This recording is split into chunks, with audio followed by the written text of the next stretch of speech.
कोणाचे ग कोणाचे, सुंदर डोळे कोणाचे, पाण्यातील माशाचे की माझ्या बाळाचे. लहान मूल जेव्हा जन्माला येतं तर साधारण त्याची आईच पहिली त्याची कविता असते. तशी एक छंदबद्ध कविता, छंदबद्ध आणि एक मुक्त छंद.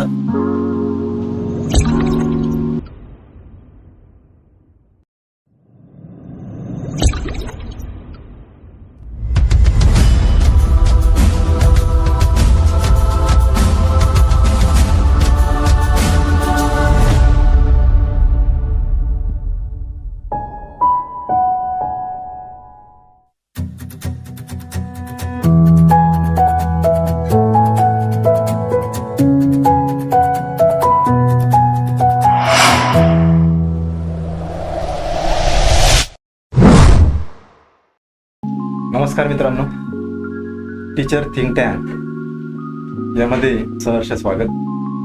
आज आपल्या भेटीसाठी कवी, लेखक, कलावंत, नाट्य कलावंत आणि सिनेकलावंत या सर्वच भूमिका अतिशय चोख पद्धतीने उत्तमरित्या पार पाडणारे आपलेच एक प्राथमिक शिक्षक श्रीयुत हारून इंगळे सर. नमस्कार. नमस्कार. नमस्कार. नमस्कार. आपलं या व्यासपीठावर सहर्ष स्वागत. आज इंगळे सरांना आपण खास एका विषयाच्या संदर्भाने बातचीत करण्यासाठी या ठिकाणी आमंत्रित केलेलं आहे. या भाषेसंदर्भात आपण गद्य आणि पद्य या दोन घटकांमध्ये अध्ययन करत असतो. तर अरुण सर, नमस्कार. नमस्कार.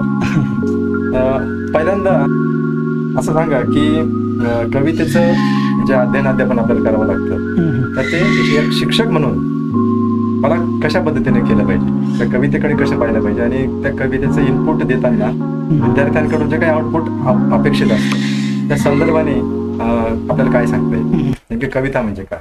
मुळात आपण 12वी नंतर आता डीएड झालेलो आहोत बरेच जण, आणि डीएड झाल्यानंतर डीएड मध्ये बरेचसे विषय असतात. एकूण साधारणपणे त्याच्यातला मराठी विषय पण आपल्याला असतोच, बरोबर, आणि हिंदी असतो. याच्यामध्ये कविता ही अंतर्भूत केलेली असते आणि ही पहिलीपासून तर म्हणजे महाविद्यालयीन गटापर्यंत आपल्या सोबत असते. पण मग अध्ययन आणि अध्यापन हे करत असताना बऱ्याचशा गोष्टी कवितेकडं आपण एका गांभीर्य दृष्टिकोनातून बघितलं पाहिजे. कारण की का बघितलं पाहिजे, अध्ययन प्रक्रिया हीच मुळात अशी की एकांगी नाही आहे. ती शिक्षक आणि विद्यार्थ्यांची एक महत्वाची अंतक्रिया आहे, आणि ती अंतक्रिया जेव्हा घडेल तेव्हा कविता खऱ्या अर्थाने कुठेतरी मुलांच्या मनामध्ये रुजली जाईल. आणि हे करत असताना मग कवितेचं अध्ययन करताना मग शिक्षकाची भूमिका नेमकी काय, विद्यार्थी हा नंतर येईल कदाचित. कारण की पहिले शिक्षकाला शिकवायचं कविता नेमकी काय, तेव्हा विद्यार्थी शिकले की कविता म्हणजे मला ते अनुभूती त्याला मिळेल. पण मग शिक्षक हा स्वतः जर समजा चांगला रीतीने वाचक जर असेल, चांगला लेखक जर असेल, चांगला श्रोता असेल, किंवा खूप बहुआयामी असा जर शिक्षक असेल तर त्याला कविता शिकवणं किंवा अध्यापन करताना फार काही जड जाणार नाही. मग त्याच्यासाठी शिक्षकाला काही वेगळी तयारी करावी लागणार नाही. मग पहिली गोष्ट की आपण जर समजा कवितेचा जर मूळ मुद्दा जर बघितला तर वेगवेगळ्या टप्प्यावर आपल्याला वेगवेगळ्या कविता भेटत जातात. म्हणजे आपण जर समजा पहिली कविता आपण जर बघितली तर शिशु वयोगटामध्ये, म्हणजे साधारण मुलाला 1 वर्षानंतर थोडीशी भावना कळते, आईची चेहऱ्यावरची भाव असता येतात, वडिलांच्या किंवा येणारे पाहुणे असतील त्याच्यावरचे भाव असता येतात. आणि मग हे त्याच्यानंतर तो शिशुगट संपला का मग तो एका शालेय जीवनामध्ये जातो, शाळेच्या गटामध्ये जातो. शाळेच्या गटानंतर तो थोडासा पूर्व माध्यमिकच्या वयामध्ये जातो, म्हणजे त्या टप्प्यामध्ये येतो. नंतर मग कॉलेजच्या गटामध्ये तरुण होतो, आणि एक वय असं येतं की आपलं ते पक्व वय होतं, आणि मग एक कवितेची म्हणजे परिभाषा प्रत्येक टप्प्याला बदलत जाते. मग आता ही कविता मुळातच ऑलरेडी माणसाच्या काळजामध्ये ऑलरेडी रुतलेली असते, आणि ती रुतलेलीच कविता फक्त ती एका वेगळ्या पटलावरती आणायची असते. आणि ती कशी येईल या प्रवाहामध्ये, तर त्याच्यामध्ये अध्यापनाची भूमिका फार महत्वाची शिक्षकाची ठरते. लहान मूल जेव्हा जन्माला येतं तर साधारण त्याची आईच पहिली त्याची कविता असते, बरोबर, अलग लक्षात. म्हणजे ती आई त्याला सांगत असे, म्हणजे ती त्याला मम्मम, बब्बा, बुब्बू, ती की तो लई मध्येच तो बोलत बुब्बू आला, मग ती त्याच्याशी बोलताना एक कविता पेरत असते का काय असं एक मला वाटतं. आणि मग नंतर ती आडगुलं मडगुलं सोन्याचं कडगुलं रुपयाचा वाळा ताण्या वाळा तिला शब्दांना काही अर्थही नसेल, लयबद्धता पण मजा पण ती त्याला सजवताना सगळं ती कविता अशी हळूहळू शब्दाने फिरत असेल, झोका देताना असेल किंवा थापटताना असेल, ही सगळी कविता त्या मुलामध्ये ती उतरत असते. आणि नंतर शाळेमध्ये येतं त्याला मग त्याच्या बडबड गीतं असतील, खूप छान बडबड गीतं आपल्याला अजूनही आठवत असेल कदाचित. म्हणजे आई मम मका मी तुझा मामा दे मला मुका, असे छोटे 4-4 ओळीच्या कविता सुद्धा मुलांना आवडत जातात. आपडी तापडी गुळाची पापडी धम्मक लाडू तेल पाडू तेलंगीचा एकच पान दर्ग बेबी, हे गाणं ऑटोमॅटिक येतात आणि कविताच्या रूपाने ते मुलांच्या जीवनामध्ये शिरकाव करत असतात. आणि मग पाठ्यक्रमामध्ये किंवा असं पुस्तकातून जेव्हा कविता भेटत जाते मुलांना, मग ती एक वेगळी कविता कळते का रे खूप आणखी सुंदर जग आहे. मग हे आपण त्याच्यामध्ये येताना मग मुलांच्या मनामध्ये एक छोटासा कवी निर्माण व्हायची ती प्रोसेस सुरू झाली असते. त्याच्यानंतर आपण जर आणखी थोडं पुढे गेलो, पूर्व माध्यमिक गटाकडे जर गेलो, तर तिथे मग थोडीशी शेती मातीवरच्या कविता निसर्गाच्या कविता त्याला भेटत असतात. आणि हे सगळं करत असताना शिक्षकाची भूमिका मग काय असते नाही असली पाहिजे मुळात, की शिक्षक सर समजा स्वतः एक चांगला अभिनेता असेल, मग कविता अभिनय स्वरूपात सांगतील का? जर स्वतः जर नृत्य करणार असेल तर ती कृतीयुक्त कविता घेता येईल का? म्हणजे ती कविता त्याच्या म्हणजे प्रत्येक याला चांगल्या पद्धतीने सोबत करत जाईल. आणि मग अध्यापन करताना ती मजा येईल की अरे वा कविता खूप मुलांपर्यंत चांगल्या पद्धतीने हृदयापर्यंत पोहोचेल ती, आणि खूप चांगल्या पद्धतीने मुलांना ते आपल्याला शिकवता येऊ शकते. मग त्याच्यामध्ये ताल सूर लय हे ऑटोमॅटिक मुलांकडे आणि येतच असतं. कारण की मुलं जेव्हा एखाद्या बँड नुसतं घरापासून एखादी वरात जरी गेली तर नाचताना सुद्धा ऑटोमॅटिक पाय त्याच टप्प्यामध्ये पडत असतात आणि ते बरोबर थिरकतात असतात. आणि ते काही सांगावं लागत नाही. इतके चांगलं सहज प्रक्रिया आहे आणि ती काळजी आपण अध्ययन प्रक्रियेमध्ये शिक्षकांनी घेतली पाहिजे. आणि त्याच्यामध्ये वाचन हा एक प्रकार शिक्षकांनी डेव्हलप केला पाहिजे की आपण खरंच वाचतो का, हा पहिला मुद्दा आहे. की शिक्षकांनी कविता वाचल्या पाहिजे, मग एखादे लेख येतात मग ते लेख वाचले पाहिजे, वेगवेगळ्या विषयाला हात घालून आपण ते वाचन विद्यार्थ्यांपर्यंत पोहोचवलं पाहिजे. याच्याने कवितेचा व्यासंग मुलांमध्ये आपल्याला वाढवता येईल. अशा पद्धतीने मला वाटतं की अध्यापनामध्ये खूप मग त्याच्यासाठी बाबा बोरकरांचं उदाहरण आपल्याला घेता येईल. ते वृत्तबद्ध कवितेत खूप चांगल्या पद्धतीने काम करतात.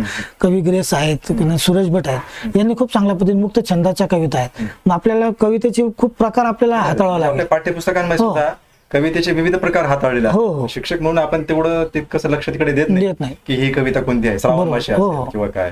तर ह्या कवितांमध्ये काहीतरी वेगळं असा प्रकार सुद्धा असतो. म्हणजे ज्याला खरं कवितेचा असा खोलवर अभ्यास करायचा असेल तर त्यासाठी नेमकं मग कवितेचे मुख्य प्रकार कोणते असतात नेमके मग जे आपल्या पाठ्यपुस्तकांमध्ये? म्हणजे कवितेचे जर मुख्य 2 प्रकार आहेत. तसे एक छंदबद्ध कविता, छंदबद्ध, आणि एक मुक्त छंद. छंदबद्ध म्हणजे याच्यामध्ये वृत्त असतात, तर मग भरपूर वृत्त आहेत असे, म्हणजे हजारो वृत्त असेल तर त्या वृत्तामध्ये एक मुळातच गेयता असते. वृत्तामध्ये जो कोणी कविता करतो तो मुळातच एक चांगला गायक आणि एक चांगला गीतकार असू शकतो. आणि चांगल्या पद्धतीने कवितेला चालच बसते चपकलपणे बसते. आणि मुक्त छंदामध्ये एक लय असते फक्त, ती लय त्या लयीनुसार आपल्याला ती कविता लिहिली, म्हणजे धड्यासारखी ती वाटणारी कविता असते. मग जुळत नसेल का? नाही, पण ती धड्यासारखी असते पण मग तिला लय असते. मग जसं धड्याला लय नसते पण मग त्या कविता असते. मग ती मुक्त छंदामध्ये सुद्धा नामदेव ढसाळ असेल किंवा असे वेगवेगळे मोठमोठे कवी, सुरेश भट असतील, यांनी खूप मुक्त छंदामध्ये चांगला अभ्यास केला आहे आणि खूप चांगल्या कविता आपल्यामध्ये येतात. अजून तो आपल्या पाठ्यपुस्तकात आलेला नाही, म्हणजे तो मोठ्या वर्गात कदाचित आला असेल कॉलेज जीवनामध्ये, पण मग तो आपल्या 1ली ते 7वी पर्यंत गेज कविता आहेत मुळात. ते मुक्त छंद प्राथमिक स्तर म्हणजे हा पुढील शिक्षणाचा पाया आहे. हो नक्की. कारण रसग्रहण किंवा कवितेवरील प्रश्न जे कठीण प्रश्न असतात त्याचं एक रसग्रहण केल्यानंतर त्या कवितेचे काय नेमका भावभावना आहे, त्या कवीला काय म्हणायचं आहे हे उलगडताना विद्यार्थ्याला थोडंसं स्वयंमाध्यम देखील करता येतं. मग त्याचा फायदा आपल्याला ह्या प्राथमिक स्तरावर करून घेता येईल. त्या विद्यार्थ्याने पुढच्या टप्प्यावर पुढच्या म्हणजे विजन ते पाहत असताना त्याच्याकडून आपल्याला काय काय करून घेता येईल. तर त्यासाठी आपण तुम्ही सांगितलं की आता कवितेचे काही काही प्रकार असतात, मुख्य प्रकार कोणते ते सामान्य शिक्षकांना माहिती असावेत. पण होतं काय माहितीये का की जेव्हा मी अध्यापन करतो विद्यार्थ्यांना तर ती कविता एकदा मी वाचून घेतो सुरुवातीला आणि त्याच्यानंतर विद्यार्थ्यांकडून पाठ करून घेतो आणि विद्यार्थ्यांनी ती कविता ताला सुरात लयात म्हटली माझ्या मनाप्रमाणे तर त्या कवितेचं अध्ययन झालं असं समजतं. पण ते योग्य आहे का? म्हणजे तसं बघायला गेलं तर ठीक आहे, मुलांना ती कविता फक्त पाठ होते पण त्याचा अर्थ लागेलच असं नाही. मग त्यासाठी मुलांना की कविता अध्ययन करताना मग कविता खरंच मुलांना शिकवायची आपल्याला, तर मुलांना पहिले कविता द्या, ती कविता त्यांना वाचायला लावा. सुरुवातीला वाचताना त्यांना नेमकी ती कविता कशा संदर्भात आहे हे मुळात कळायला पाहिजे.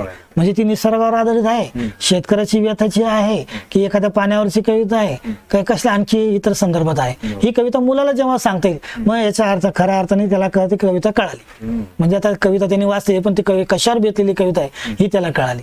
आणि त्याच्यानंतर मग कवितेमध्ये वेगवेगळे यमक असणारे शब्द असतात, रूपक असणारे शब्द असतात, प्रतिमा असतात, अलंकारिक शब्द असतात. याची एक यादी बनवता येईल का? किंवा विद्यार्थ्यांनाच मग ती यादी का बनवायला लावायची मुळात, की समजा मग मला पाण्याला एखादं नाव द्यायचं आहे तर विद्यार्थ्यांनी स्वतः नाव शोधावं.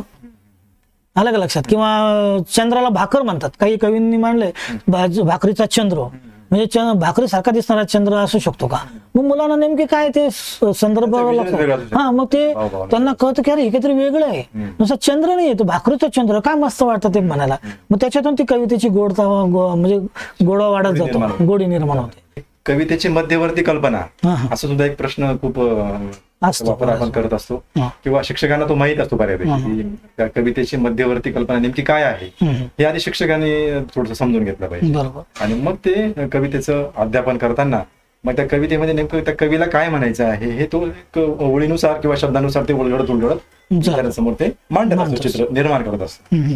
याच्यामध्ये काय होत असतं की कवीला कदाचित वेगळंही मांडायचं असू शकतं, पण ते मोजक्या शब्दांमध्ये त्यांनी मांडलेलं असल्यामुळे जसं एखादं चित्र आहे की ते अमूर्त शैलीचं चित्र आहे, जर अरुण तू जर बघितलं त्या चित्राकडे तर तू तुझ्या त्या भावना त्या वेगळ्या मांडू शकतो की ह्या चित्रामध्ये मला असं मी जर बघितलं तर कदाचित माझ्या भावभावना ह्या वेगळ्या असू शकतात. तसं काही कवितांच्या बाबतीतही होऊ शकतं की कवीला वेगळं मांडायचं असतं, पण विद्यार्थी किंवा शिक्षक किंवा जो वाचक असेल तो त्याला त्याच्यामधून वेगळाच काहीतरी भावभावना या त्या प्रतिबिंबित होताना दिसत असतात. कवितेची मध्यवर्ती भूमिका शिक्षकाने नेमकी कशी जाणून घेतली पाहिजे, विद्यार्थ्यांना समोर मांडताना त्यांनी काय पूर्वतयारी केली पाहिजे. बरोबर. आता मगाशी काय सांगितलं की कविता पहिली मुलांना वाचायची आणि मुलांनी सांगितलं की ही कविता याच्यावर बेतलेली आहे, म्हणजे मुलांना मध्यवर्ती कल्पना कळाली. म्हणजे 3 तासाचा चित्रपट हा जर समजा 2 मिनिटात सांगायचा झाला तर तो आपल्याला त्या पद्धतीने सांगता आला पाहिजे. म्हणजे एखादी सामाजिक आशयाची कविता असेल तर ती कविता सामाजिक आशयाची त्याला कळतं का, ही मध्यवर्ती कल्पना की कवीला नेमकी काय सांगायचं त्या कवितेतून. आता संत तुकारामांचे अनेक आपल्याला अभंग येतात तर त्या अभंगामधून नेमकी त्यांना सामाजिक भाष्य करायचं आहे, काही वेगळं सांगायचं आहे, तर ते हे मुलांना जर कळालं तर ते विद्यार्थ्यांना ती मध्यवर्ती संकल्पना कळाली आणि त्याच्याबद्दल ती मांडणी करू शकतात. आणि ती मध्यवर्ती कल्पना त्याला समजली का त्याच्यावर सारांश लेखन आपल्याला ते सहजरित्या मांडता येऊ शकतो प्रश्न स्वरूपात. उदाहरणार्थ की आता ओळखलं का सर मला पावसात आला कोणी केस होते कदमले, ही कणा नावाची कुसुमाग्रजांची कविता सर्वांनाच माहिती आहे. आणि मग ती माहिती असताना मग नेमकी ती कशावर लिहिली आहे तर एक पूरजन्य परिस्थितीमध्ये एक सापडलेल्या विद्यार्थ्याची कथानक त्याच्यामध्ये त्या कवितेत दडलेले हे 2 शब्द सांगितले मी, म्हणजे मग ती मध्यवर्ती कल्पना त्याला कळाली.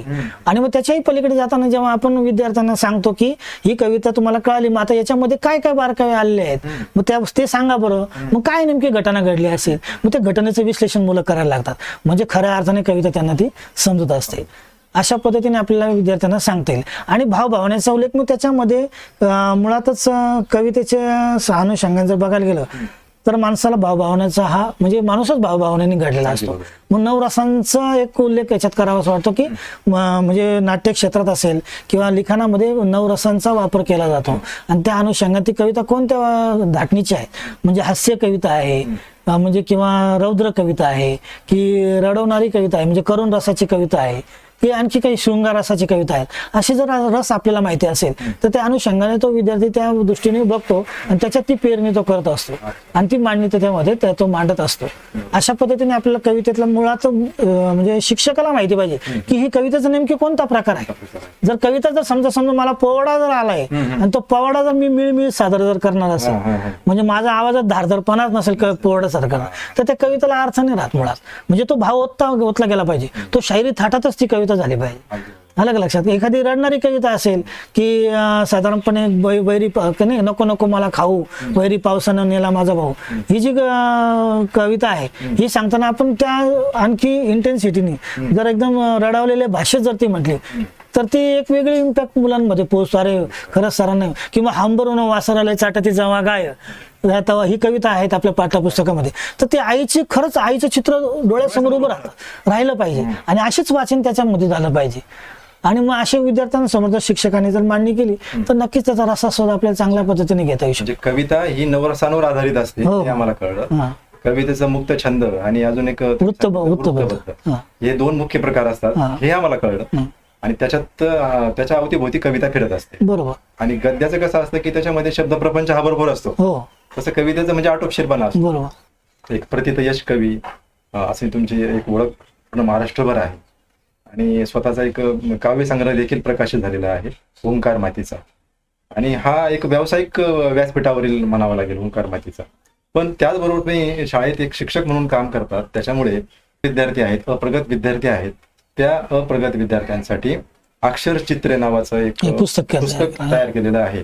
आणि ते SCERT तुम्ही ते दिलेलं सादर केलेलं आहे. तर मुलांसाठी देखील तुम्ही विचार करतात.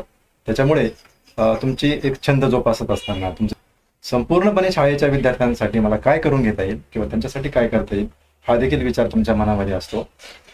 मला एक कळलं की कविता वाचन किंवा कविता गायन हेच फक्त कवितेचं अध्ययन अध्यापन नसतं, पण त्याही पलीकडे त्या कवितेमध्ये नेमकं काय दडलेलं आहे, त्या कवीला काय नेमकं मांडायचे आहे, विद्यार्थ्यांकडून आपल्याला त्या कवितेमधून काय काय काय काय ऍक्टिव्हिटीज करून घेता येतील हे तुम्ही छान पद्धतीने विशद केलेलं आहे. पण मग तरी देखील कविता ही एक गेयता असेल त्याच्यामध्ये, म्हणून कविता गायनाला सुद्धा तेवढंच महत्व आहे असं मला वाटतं. मग हे कवितेला चाली लावताना काही ठिकाणी काही हरवणारे शिक्षक पण असतात की ते हे काही फिल्मी गीतांची याच्याने चाली त्या कवितेला लावतात. त्याच्यामुळे काय होतं की विद्यार्थ्यांना ते खूपच अजून अट्रॅक्टिव्ह वाटतात, आकर्षक वाटतात आणि खूप लवकर पाठ होतात. पण हे करत असताना ते योग्य आहे का ते एक सांगा. आणि त्या कवितेच्या चाली नेमक्या आपल्याला कशा पद्धतीने लावता येतील की जेणेकरून विद्यार्थ्यांच्या जे पाठांतर विद्यार्थी करतातच, पण तरी देखील ते पाठ होत असताना ते विद्यार्थ्यांना ती कविता पण कळली पाहिजे, असं काही युक्ती करता येईल का आपल्याला? हा, नक्की करता येईल. म्हणजे मुळात सांगितलं मगाशीच की एक चांगला श्रोता जर शिक्षक असेल तर त्याला चाली लावायला काही एवढं अवघड जात नसावं. पण चाल लावावी का नाही लावावी हा ज्याचा त्याचा प्रश्न असतो मुळात. पण मग चाल लावल्याने काय होतं की कविता मुलांच्या हृदयापर्यंत सहजपणे पोहोचते आणि ती पोचवली गेली पाहिजे. त्यासाठी शिक्षकांनी प्रत्येक कवितेला चाल लावता येईल असं नाही, पण 2-4 कविता आपल्या सहज पद्धतीने लावता येईल. आणि कारण की आता आपण मगाशीच उल्लेख केला की बालकवींची कविता आहे त्र्यंबक बापूजी ठोंबरेंची की श्रावण मासी हर्ष मानसी हिरवळ दाटे चोहीकडे. मग त्याला खटके आहेत बरोबर. श्रावण मासी हर्ष मानसी हिरवळ दाटे चोहीकडे, म्हणजे हे बरोबर असं त्या हा मग ते त्याच्यात येते. म्हणजे मग त्या सगळ्या कविता आपल्या 7वीपर्यंत सगळं लयबद्ध कविता आहे. त्याच्यामुळे काही कवी चाल लावायला काही अवघड जायला नसावं, म्हणजे हरकत नसावी. मग ते बरोबर त्या पद्धतीने. आणि तरीही अवघड असेल तर विद्यार्थ्यांना सोपून देणं खूप सोपं जातं आपल्याला. की एक कविता द्यायची, मुलांना बघा तुम्ही खूप सुंदर कविता ऐकली आता किंवा मी तुम्हाला समजून सांगितली, तर तुम्ही एक काम करायचं, उद्या येताना जर चांगली चाल लावून बघा बरं याला. तर एखादा मुलगा खूप चांगला श्रोता असतो किंवा त्याला गाणं त्याच्या मनात रुजलेलं असतं, तर तो त्या कवितेला चांगली चाल लावून आणेल. त्याला नाही लावली तर तो आई वडिलांकडून लावून घेईल, तो येईल सर मी चाल लावली याला. आणि जर समजा पालकांनी लावली किंवा विद्यार्थ्यांनी नाही लावली तर आपले एखादे काही सहकारी शिक्षक जे चांगले असतात त्यांची मदत आपल्याला घेता येऊ शकते. किंवा एखादा चांगला संगीतकार असेल त्याच्या मदतीने आपण ती चांगली चाल लावून घेऊ शकतो. अशा पद्धतीने विद्यार्थ्यांना प्रॉपर कविता पोहोचवण्याचं समाधान आपल्याला लाभेल. तुम्ही सांगितलं की कवितेच्या चाली कशा पद्धतीने आपल्याला लावता येतील आणि युट्यूबच्या माध्यमातून बऱ्याचशा शिक्षकांनी त्याला सुंदर सुंदर चाली लावलेल्या आहेत. म्हणजे एक आता ते सांगितलं कळलं की त्या कवितेला चाल लावणं हे काय म्हणजे असं फिक्स तुम्ही ह्या कवितेला हेच चाल लावा असं काही नाही. असं काय नाही, म्हणजे ते स्वातंत्र्य विद्यार्थ्यांना आहे, ते स्वातंत्र्य शिक्षकांना आहे की त्या कवितेला ते त्यांच्या मनाप्रमाणे चाल. म्हणजे उदाहरणार्थ एक उदाहरण सांगत आलं की आता एक ट्रेनिंग प्रोग्राम होता आणि आपल्याकडे एक कविता होती, कोणाचे ग कोणाचे सुंदर डोळे कोणाचे त्या पाण्यातील माशाचे की माझ्या बाळाचे. मग आता हे कवितेला चाल लावल्यानंतर एक शिक्षकाने काय लावतं, मग त्यांनी त्याचं गाणं होतं की चित्रपटातलं किंवा तुम तो ठहरे परदेसी साथ क्या निभाओगे. मग त्यांनी काय केलं, कोणाचे ग कोणाचे सुंदर डोळे कोणाचे त्या पाण्यातील माशाचे की माझ्या बाळाचे, कोणाचे ग कोणाचे सुंदर डोळे कोणाचे. म्हणजे असं आपलं पण चाल लावताना फक्त एकच काळजी शिक्षकांनी घेतली पाहिजे की जी चाल सरस्वत झाली पाहिजे, ती ऐकण्यासारखी समाधान देणारी असली पाहिजे. नाही तर एखादी चाल म्हणजे एखाद्या वल्गर गाण्याची चाल जर चाल लावली गेली तर त्याच्यात कदाचित दूषण आपल्या शिक्षकावर येऊ शकतं आणि शिक्षक भूमिका नाही आपल्याला देता येणार नाही. म्हणून चांगले चाली आपण देऊ शकतो, अशा पद्धतीने आपल्याला करता येऊ शकतं. वल्गरतेकडे ती चाल जाता कामा नये.